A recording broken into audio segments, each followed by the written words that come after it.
నమస్కారం. ఈటీవీ న్యూస్కి స్వాగతం. ఈనాటి ముఖ్యాంశాలు. అమెరికాలో అదానీపై కేసుతో తెలంగాణ సర్కార్ కీలక నిర్ణయం. స్కిల్ యూనివర్సిటీకి ఇచ్చిన 100 కోట్ల విరాళం తిరస్కరణ.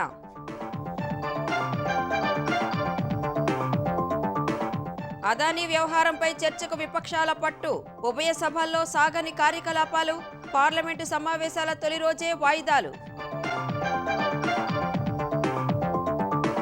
ఏపీలో లేఅవుట్ల అనుమతులకు సింగిల్ విండో విధానం. ఒకే పోర్టల్ ద్వారా అన్ని అనుమతులు. డిసెంబర్ 31 నుంచి అమలు.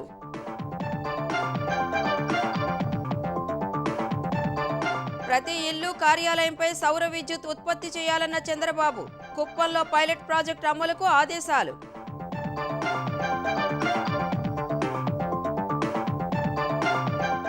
సీఎం రేవంత్ ప్రజల కోసం పనిచేయడం లేదని కేటీఆర్ విమర్శ. బంధువులకే లబ్ధి కలిగిస్తున్నారని మానుకోట పర్యటనలో ఆరోపణ. మహారాష్ట్రలో సీఎం పీఠంపై వీడని ఉత్కంఠ. రొటేషన్ విధానంపై భాగస్వామ్య పక్షాల మధ్య చర్చ. ఫడ్నవీస్కే అజిత్ పవార్ మద్దతు. రాజ్యాంగ దినోత్సవ వేళ సుప్రీంకోర్టు కీలక తీర్పు. లౌకిక సామ్యవాద పదాలు తొలగించాలన్న పిటిషన్లు కొట్టేసిన సీజేఐ ధర్మాసనం. బార్డర్ గావాస్కర్ ట్రోఫీలో భారత్ శుభారంభం. పెర్త్ టెస్ట్లో 295 పరుగుల తేడాతో జయభేరి. Man of the match Bumrah.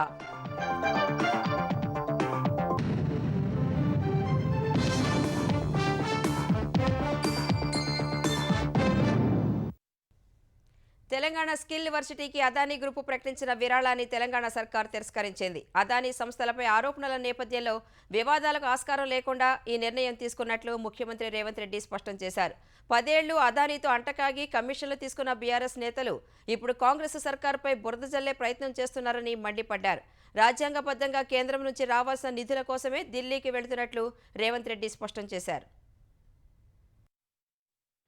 Telangana ప్రభుత్వం సంచలన నిర్ణయం తీసుకుంది. యంగ్ ఇండియా స్కిల్ వర్సిటీకి కార్పొరేట్ సామాజిక బాధ్యత కింద అదానీ సంస్థ ప్రకటించిన 100 కోట్ల నిధులను తీసుకోరాదని నిర్ణయించింది. ఈ మేరకు అదానీ గ్రూపునకు లేఖ రాసింది. దేశ విదేశాల్లో అదానీ గ్రూప్ పై రేగుతోన్న దుమారాన్ని దృష్టిలో ఉంచుకొని ఈ నిర్ణయం తీసుకున్నట్టు సీఎం రేవంత్ రెడ్డి ప్రకటించారు. అదానీ 100 కోట్ల రూపాయలను కార్పొరేట్ సోషల్ రెస్పాన్సిబిలిటీ కింద యంగ్ ఇండియా స్కిల్స్ యూనివర్సిటీకి ఇస్తాము అని చెప్పి ఆమోద లేఖ ఇవ్వడం జరిగింది. తెలంగాణ రాష్ట్ర ప్రభుత్వానికో ముఖ్యమంత్రి గారికో అప్పనంగా 100 కోట్ల రూపాయలు ఇచ్చినట్టుగా అనవసరమైన చర్చలకు రాద్ధాంతానికి తావిస్తున్నది. అందుకే రాష్ట్ర ప్రభుత్వం తరఫున అదానీ గ్రూప్ ఆఫ్ కంపెనీస్కి మా అధికారి జయేష్ రంజన్ ద్వారా లేఖ రాయడం జరిగింది. మీ 100 కోట్ల రూపాయలను యంగ్ ఇండియా స్కిల్స్ యూనివర్సిటీకి బదిలీ చేయొద్దు అని చెప్పి విస్పష్టంగా వారికి లేఖ రాయడం జరిగింది.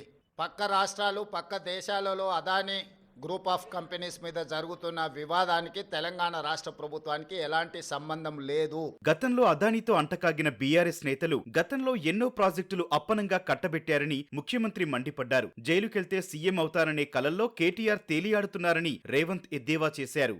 అదాని పక్కలు ఉన్నాయని ఎవరు ఈయన పేరు చంద్రశేఖరరావు. ఆయన వంగి నమస్కారం పెడుతున్నాయి. అప్పుడు ఆయన వంగినా ఇట్లా బుద్ధిమంతుడు ప్రబుద్ధుడు అదాని సంఖలో దూరిండు. సిద్ధంగా ఉన్నాడు ఆయన ఇచ్చిన అన్నిటి మీద విచారణకు. మళ్ళీ విచారణ ఏంగానే చూసిరా నా మీద కేసులు పెడుతురని ఒకలా ఏడుపులు ఏడుస్తుంటాడు. పెట్టూరి జైలు పోతానే ఆయన్నే అంటాడు. ఎప్పుడెప్పుడు జైలుకు పోదామా? ఆయన ఏమనుకుంటున్నట్టు నిన్న పేపర్లో చూసిన జైలుకు పోయిన వాళ్ళందరూ ఆ లెక్కన ముందుగాల వాళ్ళ చెల్లెలు పోయింది మరి. కాబట్టి ఇట్లాంటి చిల్లర ఆలోచనలు మానాలి. 10 ఏళ్ళు మంత్రి చేసినోడు అదానితో అంటగాగి అదాని దగ్గర కమిషన్లు మెక్కి కేసీఆర్ లాగా అదాని నుంచి అప్పనంగా నిధులు మా కుటుంబానికి కొట్టేయాలి. తన ఢిల్లీ పర్యటనపై బీఆర్ఎస్ నేతలు చేస్తోన్న విమర్శలను ముఖ్యమంత్రి తిప్పికొట్టారు. మంత్రివర్గ విస్తరణ కోసం హస్తినకు వెళ్లడం లేదని స్పష్టం చేశారు.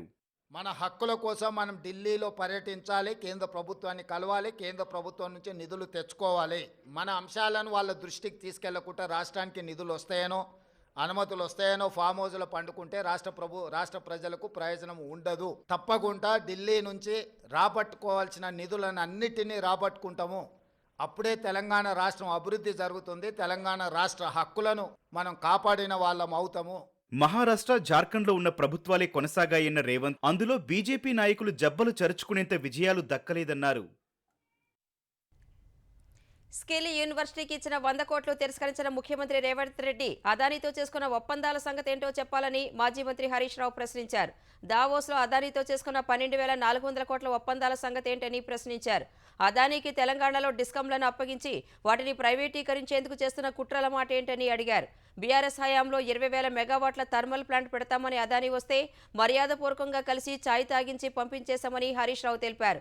ఢిల్లీలో రాహుల్ గాంధీ పోరాటం చేస్తున్న అదానీతో రేవంత్ రెడ్డి దోస్తీ చేసి ఒప్పందాలు చేసుకున్నారని విమర్శించారు. ఇప్పుడు అదానీ అవినీతి బయటికి రాగానే మాట మార్చారని దుయ్యబట్టారు. అదానీతో తెలంగాణ ప్రభుత్వం చేసుకున్న ఒప్పందాలన్నింటినీ రద్దు చేయాలని హరీష్ డిమాండ్ చేశారు. ప్రజల చేతిలో 80-90 సార్లు తిరస్కరణకు గురైన వారు తమ రాజకీయ ప్రయోజనాల కోసం గూండాయిజంతో పార్లమెంటును నియంత్రించేందుకు యత్నిస్తున్నారని ప్రధాని నరేంద్ర మోదీ విపక్షాలపై మండిపడ్డారు. పార్లమెంటు శీతాకాల సమావేశాల ప్రారంభానికి ముందు విలేకరులతో మాట్లాడిన మోదీ విపక్షాల చర్యలను ప్రజలు గమనిస్తున్నారని, తగిన సమయంలో వారిని శిక్షిస్తూ వస్తున్నారని తెలిపారు. ప్రజాస్వామ్యంలో ప్రజల ఆకాంక్షలు నెరవేర్చాలన్న మోదీ యువ ఎంపీలకు పార్లమెంట్లో మాట్లాడే అవకాశాన్ని కూడా కొన్ని పార్టీలు అడ్డుకుంటున్నాయని, ఇది అత్యంత బాధాకరమని పేర్కొన్నారు. శీతాకాల సమావేశాలు సానుకూలంగా ఫలవంతంగా జరగాలని ఆకాంక్షించిన మోదీ రాజ్యాంగం అమల్లోకి వచ్చి 75 ఏళ్లు పూర్తయిందని, పార్లమెంట్లో రాజ్యాంగ అమలు ఉత్సవాలు ఐక్యంగా నిర్వహించుకోవాలని సూచించారు. कुछ लोगों ने अपने राजनीतिक स्वार्थ के लिए जिनको जनता ने अस्वीकार किया है, वे संसद को भी कंट्रोल करने का लगातार प्रयास कर रहे हैं. उनका अपना मकसद तो संसद की गतिविधि को रोकने से ज्यादा सफल नहीं होता है और देश की जनता उनके सारे व्यवहारों को काउंट करती है और जब समय आता है तो सजा भी देती है. 80-80, 90-90 बार जनता ने जिनको लगातार नकार दिया है, वे न संसद में चर्चा होने देते हैं, न लोकतंत्र की भावना का सम्मान करते हैं, न ही वह लोगों की आकांक्षाओं का कोई महत्व समझते हैं. ప్రధాని నరేంద్ర మోదీ ఎక్కడెక్కడికి వెళతారో అక్కడ అదానీ గ్రూపునకు కాంట్రాక్టులు దక్కుతాయని కాంగ్రెస్ అధ్యక్షుడు మల్లికార్జున ఖర్గే ఆరోపించారు. అదానీ గ్రూపుపై అవినీతి, లంచం, ఆర్థిక అవకతవకలు వంటి తీవ్ర ఆరోపణలు ఉన్నాయన్న ఖర్గే వాటిని సభ ముందు పెట్టాలనుకున్నామని వివరించారు. అదానీ అంశం దేశానికి నష్టం కలిగించేదన్న ఆయన ప్రపంచానికి భారత్పై ఉన్న నమ్మకం పోతుందన్నారు. అందుకే దేశాన్ని రక్షించేందుకు పార్లమెంట్లో ఈ అంశంపై చర్చ జరగాలని తాము అంటుంటే ప్రధాని తమపై లేనిపోని ఆరోపణలు చేస్తున్నారని ఆక్షేపించారు. हमने तो 267 के तहत अदानी का मुद्दा उठाया था. अदानी समूह पर करप्शन, ब्राइबरी और फाइनेंशियल इरेगुलरिटीज के गंभीर आरोप है. उसके बारे में हम सदन के सामने रखना चाहते थे. जनता के पैसे का इस्तेमाल रिश्वत के लिए दिया गया, इसके बारे में हम उनको चेयरमैन साहब को भी समझाना चाहते थे और प्रधानमंत्री भी अगर आते तो ठीक. ये मुद्दे उनके सामने रखने वाले थे. फिर जहाँ मोदी जी जाते हैं वहाँ इस समूह के कॉन्ट्रैक्ट मिलते हैं. अगर बहुत लंबा लिस्ट है कि जिस जगह मोदी जी ने गए हैं उस जगह कौन से कॉन्ट्रैक्ट उनको मिले हैं ये भी मैं बता सकता. इसीलिए हम ये चाहते थे कि इसको डिस्पैशनेटली हाउस में डिस्कशन हो. అదానీతో మాజీ సీఎం జగన్ చేసుకున్న విద్యుత్ కొనుగోళ్ల ఒప్పందాలను రద్దు చేయాలని ఆంధ్రప్రదేశ్ పీసీసీ అధ్యక్షురాలు వైఎస్ షర్మిల డిమాండ్ చేశారు. ఈ మేరకు సీఎం చంద్రబాబుకు ఆమె లేఖ రాశారు. గౌతమ్ అదానీతో ఒప్పందం ఆంధ్రప్రదేశ్కు పెనుభారమన్న షర్మిల, అలాంటి అక్రమ ఒప్పందం కారణంగా 25 ఏళ్ల పాటు ప్రజలపై 1,50,000 కోట్ల భారం పడుతుందన్నారు. అదానీ నుంచి 1,750 కోట్ల ముడుపులు అందుకున్న జగన్పై సీబీఐతో లేదా సిట్టింగ్ జడ్జితో విచారణ జరిపించాలని లేఖలో షర్మిల డిమాండ్ చేశారు. విద్యుత్ కొనుగోళ్ల కోసం జగన్ లంచాలు తీసుకున్నట్లు ఇప్పటికే అమెరికాకు చెందిన దర్యాప్తు సంస్థలు నిరూపించాయని చెప్పారు. దిగ్గజ వ్యాపారవేత్తగా అదానీ ప్రపంచం ముంగిట దేశం పరువు తీస్తే జగన్ ఆంధ్రప్రదేశ్ పరువు తీశారని షర్మిల పేర్కొన్నారు. లంచాల కోసం ఏపీని తాకట్టు పెట్టి ఆర్థికంగా మరింత నష్టాల్లోకి నెట్టారని చంద్రబాబుకు రాసిన లేఖలో షర్మిల విమర్శించారు. వైసీపీ నేత చెవిరెడ్డి భాస్కర్ రెడ్డి తనపై చేసిన విమర్శలను జనసేన నాయకుడు మాజీ మంత్రి బాలినేని శ్రీనివాసరెడ్డి ఖండించారు. వైకాపా ప్రభుత్వపు 5 ఏళ్ల పరిపాలనపై చర్చించేందుకు చెవిరెడ్డి భాస్కర్ రెడ్డి ముందుకు వస్తే తాను సిద్ధమని సవాల్ విసిరారు. విద్యుత్ కొనుగోలు ఒప్పందాల్లో 1750 కోట్లు లంచం తీసుకున్నట్లు వార్తలు వచ్చాయని గుర్తు చేసిన బాలినేని అప్పుడు తాను విద్యుత్ మంత్రిగా ఉన్నందునే వివరణ ఇచ్చినట్లు వెల్లడించారు. తనకు విద్యుత్ ఒప్పందాలతో సంబంధం ఉందని నిరూపిస్తే దేనికైనా సిద్ధమన్నారు. తాను వ్యక్తిగత విమర్శలు చేయడం మొదలు పెడితే ఎవరూ తట్టుకోలేరని బాలినేని హెచ్చరించారు. క్యాబినెట్ పంపించడానికి కూడా సంతకం పెట్టా ఒప్పందమా సెక్యూతో ఒప్పందం పెట్టుకున్నావా ఆ రోజు క్యాబినెట్కి పంపించాం. జగన్మోహన్ రెడ్డి గారినే అడుగుతా ఉన్నా ఈ సెక్యూకి సంబంధించిన దాంట్లో నాతోటి ఎప్పుడైనా డిస్కస్ చేశారా? ఏదున్నా ఏమైనా ఉంటే దేనికైనా నేను సిద్ధం. చెవిరెడ్డి భాస్కర్ రెడ్డి జగన్ మెప్పు కోసం ఎప్పుడు చేయలే, నీలాగా ఎప్పుడు కాలు పట్టుకోవాలా, భజన చేయలా. ఓకే, మీరే బయటకు వచ్చి నన్ను పర్సనల్గా మాట్లాడు. నువ్వు అమెరికా పోయి ఏం చేస్తావో అందరూ తెలుసు. నీ పర్సనల్ విషయం మాట్లాడి మొదలుపెట్టానంటే అసలుకి ఒక చరిత్ర ఉంది. నా జోలికి వచ్చావంటే నువ్వు చెప్తున్నా, నేను ఇప్పుడే చెప్తున్నా, నువ్వు ఎంత దగ్గర అయ్యావో ఎలా దగ్గర అయ్యావో నువ్వు చెప్పుకో. నేను ఎలా బయటికి రావాల్సి వచ్చిందో నేను చెప్తా. ఓపెన్గా డిబేట్ రా, దమ్ముంటే రా. పార్లమెంటు శీతాకాల సమావేశాల తొలి రోజే వాయిదాల పర్వం మొదలైంది. విపక్షాల ఆందోళనలతో ఎలాంటి కార్యకలాపాలు సాగలేదు. లోక్సభ ఉదయం 11 గంటలకు ప్రారంభం కాగానే ఇటీవల మరణించిన 2 సభ్యులకు నివాళులు అర్పించింది. తరువాత సభాపతి మధ్యాహ్నం 12 గంటలకు వాయిదా వేశారు. తిరిగి సమావేశం కాగానే అదానీ, మణిపూర్ సహా పలు అంశాలపై చర్చ చేపట్టాలంటూ విపక్ష సభ్యులు సభలో ఆందోళనకు దిగారు. ఈ క్రమంలో సభాపతి బుధవారానికి వాయిదా వేశారు. రాజ్యసభలో అదానీ అంశంపై చర్చ కోసం విపక్షాలు ఇచ్చిన 13 వాయిదా తీర్మానాలను చైర్మన్ జగదీప్ ధన్కడ్ తిరస్కరించారు. అదానీ అంశంపై చర్చ కోసం పట్టుపడుతూ విపక్ష సభ్యులు నినాదాలు చేయగా మొదట 11 గంటల 45 నిమిషాలకు వాయిదా పడిన సభ తరువాత బుధవారానికి వాయిదా పడింది. మంగళవారం రాజ్యాంగ దినోత్సవాన్ని పురస్కరించుకుని ఉభయ సభల సంయుక్త సమావేశం జరగనుంది. లేఅవుట్లలో ప్లాన్ అప్రూవల్ కోసం నెలలు తరబడి వేచి చూడకుండా సింగిల్ విండో విధానం అమలు చేయాలని ఆంధ్రప్రదేశ్ సర్కార్ నిర్ణయించింది. రెవెన్యూ, జలవనరులు, అగ్నిమాపక, మైనింగ్, ఎయిర్పోర్ట్ అథారిటీ, రైల్వేలు వంటి అన్ని విభాగాల సర్వర్లను పురపాలక శాఖతో సమన్వయం చేసి అనుమతులు ఇవ్వాలని నిర్ణయించింది. ఒకే పోర్టల్ ద్వారా నిర్దేశిత రుసుము చెల్లించి ఒకే చోట అనుమతులు పొందేలా నిర్ణయం తీసుకుంది. టౌన్ ప్లానింగ్ అంశాలపై సమీక్ష నిర్వహించిన ముఖ్యమంత్రి చంద్రబాబు డిసెంబర్ 31 నుంచి పోర్టల్ అమల్లోకి తీసుకురావాలని ఆదేశించారు. 15 మీటర్ల కంటే ఎత్తైన భవనాలకు సంబంధించి లైసెన్స్డ్ సర్వేయర్లు ప్లాన్ రుసుము చెల్లించి ఆన్లైన్లో పెడితే అనుమతి వచ్చినట్టే అని పురపాలక శాఖ మంత్రి నారాయణ చెప్పారు. ఆ ప్లాన్లో ఉల్లంఘనలు ఉంటే సదరు సర్వేయర్ లైసెన్స్ రద్దు చేసి క్రిమినల్ కేసులు పెట్టేలా చట్ట సవరణ చేస్తామని తెలిపారు. 120 మీటర్ల కంటే ఎత్తైన భవనాల సెట్ బ్యాక్ పరిమితిని 20 మీటర్లకు కుదిస్తూ నిర్ణయం తీసుకున్నారు. లేఅవుట్లలో ఇక నుంచి 9 మీటర్ల రోడ్డును మాత్రమే వదిలేలా నిర్ణయం తీసుకున్నామని వెల్లడించారు. అమరావతిలో ఐకానిక్ టవర్ల డిజైన్ల టెండర్లు గతంలో చేసిన నార్మన్ పోస్టర్స్ సంస్థకే వచ్చాయని నారాయణ తెలిపారు. సిఆర్డీఏ అథారిటీ సమావేశంలో వాటికి ఆమోదం తెలిపినట్లు వివరించారు. సింపుల్ అంటే బిల్డింగ్ అప్రూవల్ కావాలంటే ఈ సర్టిఫికేట్లు అన్నింటి కోసం అన్ని డిపార్ట్మెంట్ తిరగకుండా మున్సిపల్ పోర్టల్ ఏదైతే ఉందో దాంట్లో అప్లోడ్ చేస్తే ఆటోమేటిక్గా వచ్చే సిస్టమ్ని తీసుకొస్తున్నాం. మినిమం 12 మీటర్స్ లేని హైరైజ్ పర్మిషన్ ఇవ్వరు. చిన్న చిన్న లేఅవుట్స్, చిన్న బిల్డింగ్స్ కట్టేదానికే ఈ యొక్క 9 మీటర్స్ అలా చేస్తాం. ఇప్పుడు ఎంతైనా ఇప్పుడు అంటే లేఅవుట్ పెద్దది నిండి బట్ అక్కడ కట్టే బిల్డింగ్స్ చిన్న చిన్న బిల్డింగ్స్ కట్టేటట్టుకైతే 9 మీటర్స్ అలా చేస్తాం. ఆంధ్రప్రదేశ్లో ప్రతి ఇల్లు, ప్రతి కార్యాలయం సౌరశక్తిని వడిసిపట్టి విద్యుత్ ఉత్పత్తి, వినియోగంలో స్వావలంబన సాధించాలని ముఖ్యమంత్రి చంద్రబాబు అన్నారు. పీఎం సూర్యఘర్, కుసుమ పథకాలను ప్రజలను చేరువ చేయాలని ఆదేశించారు. సౌర విద్యుత్కు ప్రోత్సాహంలో భాగంగా చేపట్టిన సోలరైజేషన్ కార్యక్రమంపై సచివాలయంలో చంద్రబాబు సమీక్ష నిర్వహించారు. ఇళ్లపై సౌర విద్యుత్ ఉత్పత్తి, 100% సౌర విద్యుత్ గ్రామాలు, ఎస్సీ ఎస్టీ ఇళ్లపై 100% సోలార్ విద్యుత్ పరికరాల ఏర్పాటుపై అధికారులు ప్రజెంటేషన్ ఇచ్చారు. సోలార్ రూఫ్ టాప్ అమర్చుకునే గృహ విద్యుత్ వినియోగదారులకు కేంద్రం భారీగా రాయితీ ఇస్తుండగా ఆంధ్రప్రదేశ్లో ఈ పథకానికి ఇప్పటి వరకు 6,33,045 మంది గృహ విద్యుత్ వినియోగదారులు రిజిస్ట్రేషన్ చేసుకున్నారని అధికారులు తెలిపారు. 100% సోలార్ విద్యుత్ కార్యక్రమాన్ని కుప్పం నియోజకవర్గంలో పైలట్ ప్రాజెక్టుగా చేపట్టాలని సీఎం నిర్ణయించారు. అన్ని ప్రభుత్వ కార్యాలయాలపైన సౌర పలకలు ఏర్పాటు ద్వారా ప్రభుత్వానికి 100 మెగావాట్లకు సుమారు 349 నుంచి 379 కోట్ల వరకు విద్యుత్ బిల్లుల రూపంలో ఆదా కానుంది. ఎన్టీపీసీ విద్యుత్ వ్యాపార్ నిగమ్ లిమిటెడ్ ఈ కార్యక్రమాన్ని చేపట్టనుంది.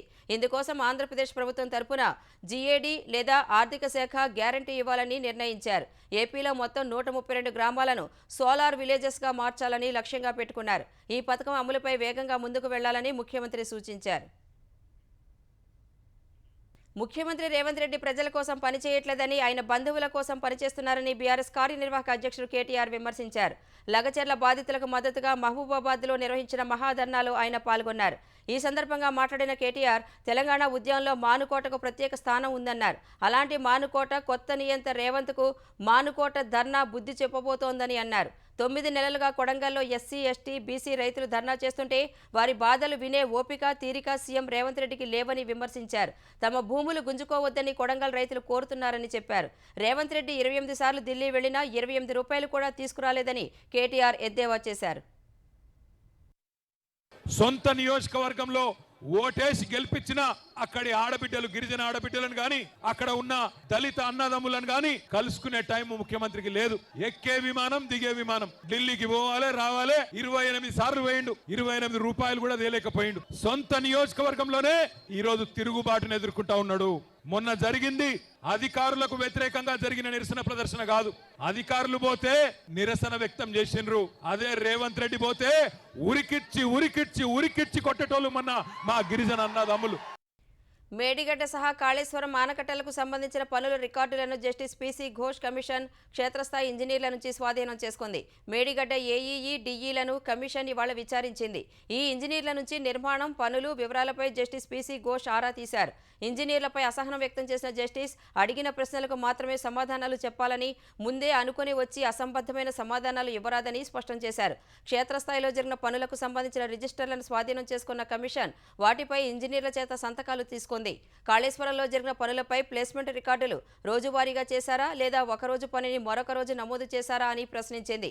2020లో మేడిగడ్డ బ్యారేజ్ వద్ద డ్యామేజ్ని గుర్తించి ఉన్నతాధికారులకు, నిర్మాణ సంస్థకు లేఖలు రాసినట్లు ఇంజనీర్లు తెలిపారు. క్వాలిటీ కంట్రోల్కు సంబంధించి కొన్ని రిజిస్టర్లు గల్లంతైనట్లు కమిషన్ గుర్తించింది. గన్నవరం విమానాశ్రయం అభివృద్ధికి భూములిచ్చిన రైతులకు సిఆర్డీ అధికారులు లాటరీ పద్ధతిలో రిటర్నబుల్ ప్లాట్స్ కేటాయించారు. 2016లో రైతుల నుంచి అధికారులు భూములు సేకరించారు. కమర్షియల్ ప్లాట్స్ 15, నివాస స్థలాలు 24 ప్లాట్స్, మొత్తం 39 మందికి స్థలాలను ఇచ్చారు. ఎకరం భూమి ఇచ్చిన వారికి 100 గజాల నివాస స్థలం, 450 గజాల కమర్షియల్ ప్లాట్స్ కేటాయించారు. అమరావతి రాజధానిలో ఐనవోలు, మందడం, శాఖమూరు, మల్కాపురం, కొరగల్లు, వెంకటపాలెం, నేలపాడు, కొండమరాజుపాలెం, నవలూరు గ్రామాల్లో స్థలాలు ఇచ్చారు. రాజధాని గ్రామాల్లో తమకు ప్లాట్స్ కేటాయించిన ఆంధ్రప్రదేశ్ ప్రభుత్వానికి రైతులు ధన్యవాదాలు తెలిపారు. చంద్రబాబు, లోకేష్, పవన్ కళ్యాణ్లను కించపరుస్తూ పోస్టులు పెట్టిన కేసులో విచారణకు వెళ్లకుండా తప్పించుకుంటున్న సినీ దర్శకుడు రామ్ గోపాల్ వర్మ కోసం పోలీసులు గాలిస్తున్నారు. గతంలోనే విచారణకు గైర్హాజరైన వర్మ ఇవాల్టి విచారణకు రాలేదు. మరింత గడువు కావాలని కోరారు. 2 సార్లు నోటీసులు ధిక్కరించిన వర్మ అరెస్టుకు పోలీసులు రంగం సిద్ధం చేస్తున్నారు. మొబైల్ స్విచ్ ఆఫ్ చేసిన వర్మ అందుబాటులోకి రాలేదు. హైదరాబాద్లోని ఆర్జీవీ డెన్కు వెళ్లిన పోలీసులు సినిమా స్కెడ్యూల్ ప్రకారం వర్మ ఇతర ప్రాంతాలకు వెళ్లినట్లు అక్కడి సిబ్బంది చెప్పడంతో వెనుదిరిగారు. అయితే 2 బృందాలు వర్మ కోసం కోయంబత్తూర్, ముంబై వెళ్లగా Varma social media account handles మాత్రం ఆయన హైదరాబాద్లోనే ఉన్నట్లు చూపిస్తోందని తెలిసింది. ఈ క్రమంలో శంషాబాద్, షాద్ నగర్లోని 2 ఫామ్ హౌజ్లపై పోలీసులు దృష్టి పెట్టారు. వైసీపీ ప్రభుత్వ హయాంలో నాటి ఎంపీ, ప్రస్తుత ఉపసభాపతి రఘురామకృష్ణరాజును కస్టడీలో కొట్టిన కేసులో సిఐడి మాజీ అదనపు ఎస్పీ విజయపాల్కు ఎదురు దెబ్బ తగిలింది. బెయిల్ మంజూరు చేయాలని విజయపాల్ దాఖలు చేసిన పిటిషన్ను సుప్రీంకోర్టు కొట్టేసింది. ఏ కోర్టు రఘురామను కస్టడీలో కొట్టినట్లు ధృవీకరించలేదని విజయపాల్ తరపు న్యాయవాది అభిషేక్ సింఘ్వి వాదించారు. అయితే సికింద్రాబాద్లోని సైనిక ఆసుపత్రి వైద్య నివేదికలో అన్ని అంశాలు స్పష్టంగా ఉన్నాయని ఆంధ్రప్రదేశ్ ప్రభుత్వ న్యాయవాది లూథ్రా కోర్టుకు తెలిపారు.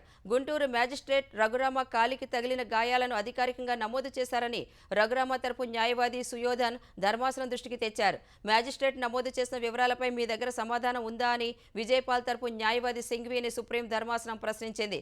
ఎలాంటి సమాధానం చెప్పకపోవడంతో వ్యాజ్యంపై విచారణ ముగించిన ధర్మాసనం విజయపాల్ బెయిల్ పిటిషన్ను కొట్టివేసింది.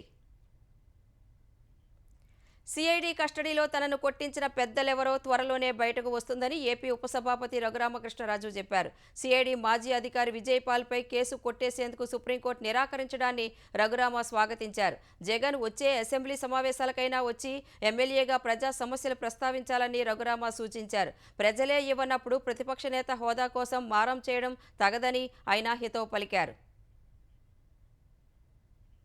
మహారాష్ట్ర ఎన్నికల్లో మహాయుతి కూటమి భారీ విజయం సాధించినప్పటికీ సీఎం పదవిపై ఉత్కంఠ వీడలేదు. అత్యధిక సీట్లు గెలుచుకున్న తమ పార్టీకే ఆ అవకాశం దక్కుతుందని బీజేపీ అంటుండగా మిత్రధర్మాన్ని గౌరవించాలని శివసేన అంటోంది. బీహార్లో నితీష్ కుమార్ను సీఎంగా కొనసాగించినట్లే మహారాష్ట్రలో ఏక్నాథ్ సింధేను కొనసాగించాలని ఆయన వర్గం నేతలు అంటున్నారు. ఫలితంగా సీఎం పదవిపై మహాయుతి కూటమి పార్టీలో చర్చలు కొనసాగుతున్నాయి. సీఎం రేసులో ఉన్న బీజేపీ నేత దేవేంద్ర ఫడ్నవీస్ కు ఎన్సీపీ చీఫ్ అజిత్ పవార్ మద్దతిస్తున్నట్లు సమాచారం. అయితే ఫడ్నవీస్ ఏక్నాథ్ సింధేతో చర్చలు జరిపి ఒక అభిప్రాయానికి వస్తామని మీడియాతో అజిత్ పవార్ చెప్పారు. మరోవైపు బీజేపీ అగ్రనేత అమిత్ షాతో ఈ ముగ్గురు నేతలు భేటీ కానున్నట్లు తెలిసింది. రొటేషన్ పద్ధతిలో ముఖ్యమంత్రి పదవి కేటాయించడంపై చర్చలు జరగొచ్చని ప్రచారం జరుగుతోంది.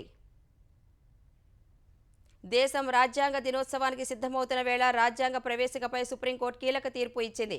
రాజ్యాంగ ప్రవేశికలోని లౌకిక సామ్యవాద పదాలు తొలగించాలని దాఖలైన పిటిషన్లను ప్రధాన న్యాయమూర్తి జస్టిస్ సంజీవ్ ఖన్నా, జస్టిస్ సంజయ్ కుమార్ ధర్మాసనం కొట్టివేసింది. రాజ్యాంగ పీఠికలో సామ్యవాద, లౌకిక అనే పదాలను జోడిస్తూ 1976లో చేసిన 42వ సవరణను సవాలు చేస్తూ బీజేపీ నేత సుబ్రహ్మణ్య స్వామి తదితరులు పిటిషన్లు వేశారు. ఆ సవరణపై పార్లమెంట్లో చర్చ జరగలేదని వాదించారు. ఎమర్జెన్సీ సమయంలో చేసిన ఆ సవరణల చట్టబద్ధత లేదన్నారు. ఈ వాదనలు విన్న సుప్రీంకోర్టు నవంబర్ 22న తీర్పు రిజర్వ్ చేసి ఇప్పుడు ఆ పిటిషన్లను కొట్టివేసింది. ఆ పదాలకు వివిధ వివరణలు ఉన్నాయని, వేర్వేరుగా అన్వయించుకుంటున్నారని గత విచారణలో సుప్రీం అభిప్రాయపడింది. సోషలిజం అంటే అందరికీ సమాన అవకాశాలు ఉండాలని, సమానత్వాన్ని ఇది ప్రతిబింబిస్తుందని తెలిపింది. ఆ పదాన్ని మరో రకంగా చూడరాదని హితవు పలికింది. సెక్యులర్ అనే పదం కూడా అంతేనని పేర్కొంది. బోర్డర్ గవాస్కర్ ట్రోఫీలో భారత్ శుభారంభం చేసింది. ఆస్ట్రేలియాతో పెర్త్లో జరిగిన తొలి టెస్టులో భారత్ 295 పరుగుల తేడాతో జయభేరి మోగించింది. భారత్ నిర్దేశించిన 534 పరుగుల లక్ష్యంతో బరిలోకి దిగిన ఆసీస్ 238 పరుగులకి ఆలౌట్ అయింది. 3 వికెట్ల నష్టానికి 12 పరుగుల వద్ద 4వ రోజు బ్యాటింగ్ కొనసాగించిన ఆస్ట్రేలియాను భారత బౌలర్లు బాగా కట్టడి చేశారు. ట్రావిస్ హెడ్ 89 పరుగులు, మిచెల్ మార్ష్ 47, అలెక్స్ క్యారీ 36 పరుగులు మినహా మిగతా బ్యాటర్లు ఎవరూ చెప్పుకోదగిన పరుగులు చేయలేకపోయారు. భారత బౌలర్లో కెప్టెన్ బుమ్రా, పేసర్ మహ్మద్ సిరాజ్ చెరో 3 వికెట్లతో సత్తా చాటారు. వాషింగ్టన్ సుందర్ 2, హర్షిత్ రాణా, నితీష్ కుమార్ రెడ్డి చెరో వికెట్ పడగొట్టారు. ఈ మ్యాచ్ తొలి ఇన్నింగ్స్లో 150 పరుగులు చేసిన భారత్ ఆస్ట్రేలియాను 104 పరుగులకే కట్టడి చేసింది. రెండో ఇన్నింగ్స్లో జైస్వాల్, విరాట్ కోహ్లీ శతకాలతో రాణించగా 6 వికెట్ల నష్టానికి 487 పరుగుల వద్ద డిక్లేర్ చేసింది. ఆసీస్ ముందు 534 పరుగుల లక్ష్యం నిర్దేశించగా ఆ జట్టు 238 పరుగులకే కుప్పకూలింది. ఈ విజయంతో టెస్టు ఛాంపియన్షిప్ పట్టికలో మళ్లీ భారత్ అగ్రస్థానానికి చేరుకుంది.